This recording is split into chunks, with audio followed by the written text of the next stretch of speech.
This is Dr. Ravi Kamapalli. I have an interesting case of a 76-year-old female with history of atrial fibrillation, hypertension, and past medical history of breast cancer.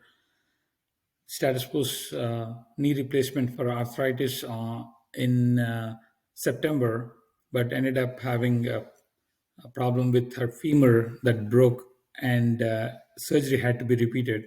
That ended up having infection with staph epidermidis, and she ended up having oral Bactrim therapy for 6 months, and ended up presenting to see infectious disease service around January 18th, 2022. And she ended up having cultures done, and they were negative.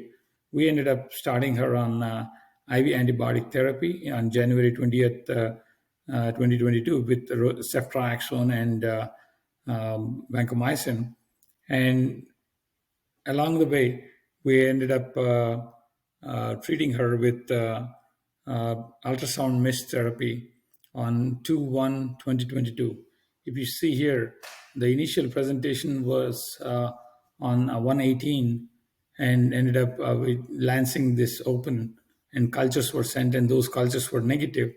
And she presented back and on 125 and January 25, 2022, and we started compression wraps on the legs, and also ended up on 2 and February 1st, and over the next 4 visits, she ended up having also being closely evaluated. And if you see here, she started having a drainage, which is also serosanguinous, and we ended up doing ultrasound mesh therapy, and with almost three to four treatments. So we did this treatment on February 1st, 8th, 15th, and 22nd, and she ended up on presenting on March 3rd with an area that you can see here is essentially closed over. Now the question is whether it's going to stay closed or not. But interesting aspect is she did not want this knee removed. This has a prosthetic knee, and basically this was a hole that went this way up, and essentially we did IV antibiotic therapy. Initially there was pus coming out of it, and then she's tolerating IV antibiotic therapy, and she has this venous insufficiency too. But we initially packed it, but after I think we did 2 or 3 treatments with the ultrasonic department, where we used an ultrasound probe that went this way, and all we did was apply it for 5 minutes every time, and then you see this is all closed up amazingly, and she's on IV antibiotics still, and then she's amazingly looking good. And So happy. you're happy? So let's do the dance. Good. I'm so happy for you, my dear. Want a hug? You wanted a hug? Oh, yeah. Yeah. It's good. Thank you, my dear. I'm so happy for you. Thank you.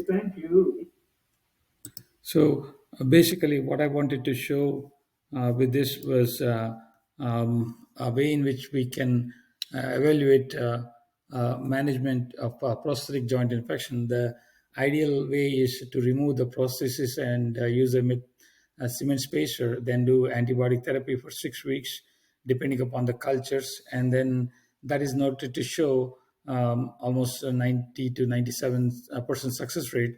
But also there are sometimes one-step procedures or two-step procedures, and in her case, she did not want another procedure because of what she went through, and obviously the implant had been noted to be stable with not much pain, and except for the drainage, and we ended up doing ultrasound mesh therapy. And in this case here, it talks about sinus tract, but I'm not sure if she's going to have a reoccurrence or not. But we'll closely follow up and update the viewers on this one.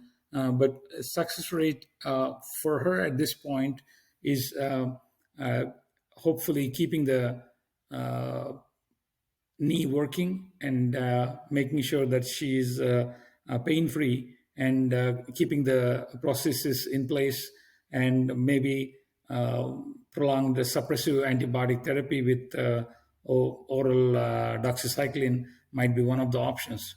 A similar case and multiple cases that I've done in the past, but a few, one of the recordings I have available here. I'll post it in the link. But what I wanted to share was here was a team-based approach in salvage of prosthetic knee joints is very much needed.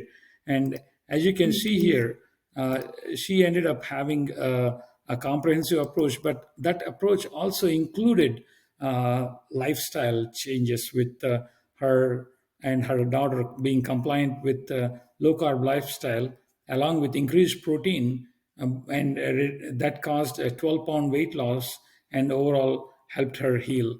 Again, thank you very much for listening.